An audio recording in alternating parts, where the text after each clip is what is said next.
Hey guys, welcome to another episode of Gardening and Good News, a series where I sit down and I bring you good news stories that gave me that warm, tingly feeling, and I do some gardening at the same time. If you're new here, hi, I'm Melissa. And I'm going to be trying to post more regularly, so consider subscribing for more content like this. Let's jump right in. And this first one is going to be a little bit different because this is some personal news. Mike and I are going to be getting married. We got engaged back in October and we are hoping to tie the knot in either the summer or the fall of 2023. We haven't quite decided yet, but we will. And I'm excited to share this news with you guys here because it's probably the best news that I have. You like that one, honey? Yeah. Yeah. Okay, now back to your regularly scheduled programming. Oh, I forgot to be planting plants. That's okay. We're gonna start now. So first up, in international news, Boris Johnson is the Prime Minister of the UK, and he just announced new guidance that any new construction in the country needs to include charging stations for electric vehicles. Apparently, the UK is working on becoming carbon neutral by the year 2050, which is actually not that far away if you think about it. And this is a huge step towards addressing transportation, which is a major issue when we're talking about becoming carbon neutral. According to the government, by 2023, which is only 8 years away at this point, all vehicles being made and sold in the UK have to be electric. That's awesome. So the new regulations that they're setting forth would require that all new buildings have charging ports built in them. That's residential, that's commercial, all of them. And it will also require that any buildings that are undergoing major construction, if they have more than 10 parking spaces, need to add in charging ports. Honestly, I really respect this move by the UK government because when we're talking about things like electric cars and addressing the transportation issue, people are always like, oh, well, the infrastructure is not there. And this government is just like, hey, this needs to happen, but we're going to take steps to address it before we say that this needs to happen so that it actually is able to happen and doesn't cost people millions and billions of dollars to get it done, even though we've been saying for years, oh, this needs to happen.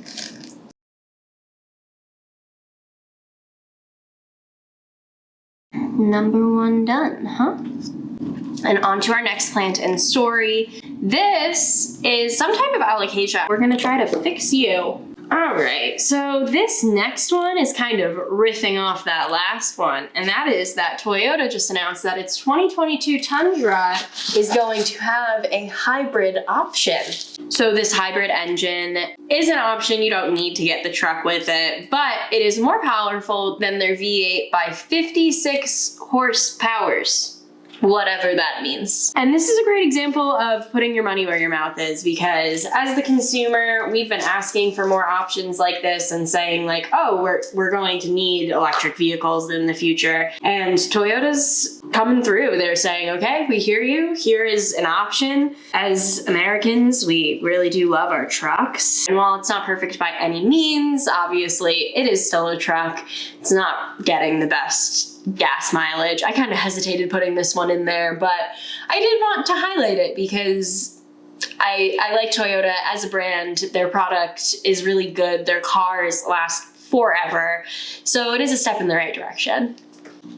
That should be better for you. It should be better for you. Okay, this plant is a Peperomioides. This next one, I don't want to harp on it too much because I have my doubts about this one. Oregon State University ran a study and found that cats exhibit attachments that have previously only been attributed to dogs and human babies when it comes to their owners. So I did read this study and honestly, it feels a little weak to me, the evidence that they're suggesting. And I always link the stories that I'm referencing below in the description and in a blog post on my website. So you can check it out for yourself there. I don't know. It is the conclusion that they came to was that they were showing these distinct attachments and reactions to their owners.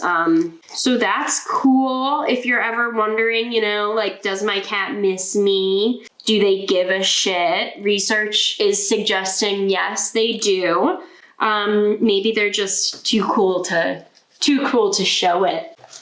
Like I said, though, I have my doubts on this study. I'm sure the research was there if they're publishing a study with pretty definitive findings. Like, it wasn't like, oh, we're unsure. It was like, no, we are sure. This is what cats are doing. One more good to go. Oh, I forgot about this story. Okay. So now we have these little guys. My mom got Mike and I these for Christmas. It's grass seed. You grow your own grass in it, and I think it's adorable. I am going to use my own soil, though, because it came with one of those little hockey pucks. If you ever get little plant or anything that comes with those little, like, hockey pucks of soil that you hydrate, I recommend, if you have your own soil, use your own soil. They're not, like, the worst, but they're definitely not the best either. Rip this bad Larry open.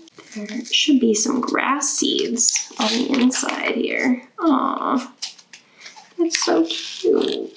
Feels like a lot for this one little pot, but all right. So next story, in Florida man news, Michael Nastasio is the owner of a dive company off the beach of Venice, Florida, and he found a 6-inch long fossilized Megalodon tooth. He had been searching for this for almost a decade because he had heard that other people had found them before, and he's owned this dive company for many years and wanted in on the action. Megalodon was an apex predator believed to go extinct about 3 million years ago, and they were similar to great white sharks, but they were about 50 to 60 feet in length, which is about the size of a tractor trailer. So, like, massive shark.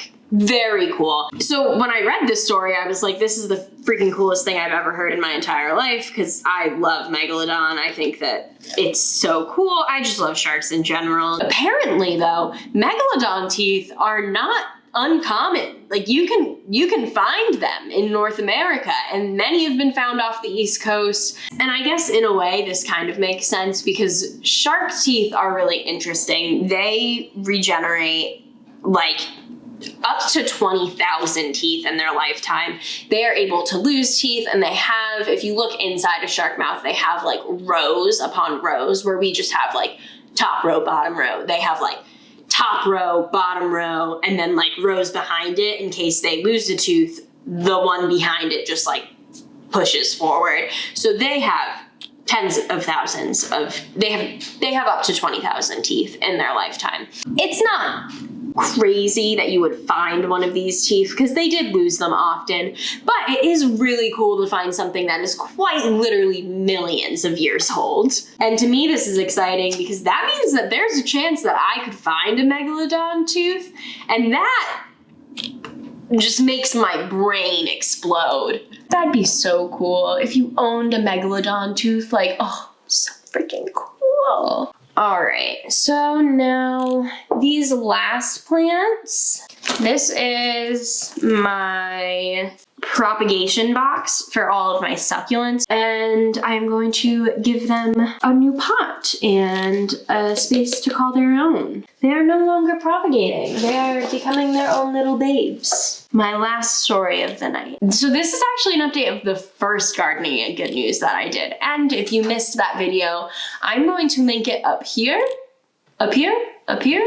I'm going to link it in one of these places. And that is that the construction on those offshore wind farms that I was talking about has started. It is underway, and they're expecting to see energy coming off of these wind farms in 2023. So that's energy that we're going to be able to use. Back in, I think it was August, that this plan had been proposed, a bid had gone out, and it's underway, and they're moving quickly. So we love to see it. We love to see green energy taking priority. So that's really cool. Cute. And if you missed that story, I will link the previous gardening and good news down in the description box down below. And that's all I have for you this week. Honestly, the news has been pretty light on good news stories. And every time that I've gone to go look for content for this series in particular, I am met with horrific stories that make me want to close my phone forever. So it did take me a little longer, but I'm not gonna give up on this series because I think it's really cool, and I don't know, I think that people are really gonna like where it goes. We're not always going to be working with houseplants. I plan on getting out into the garden come this spring. So if you ever find a good news story and you're reading it and it warms your heart, please send it on over my way. I will link all of my social media down below. Thank you guys so much for watching. I will see you in the next one. Bye-bye.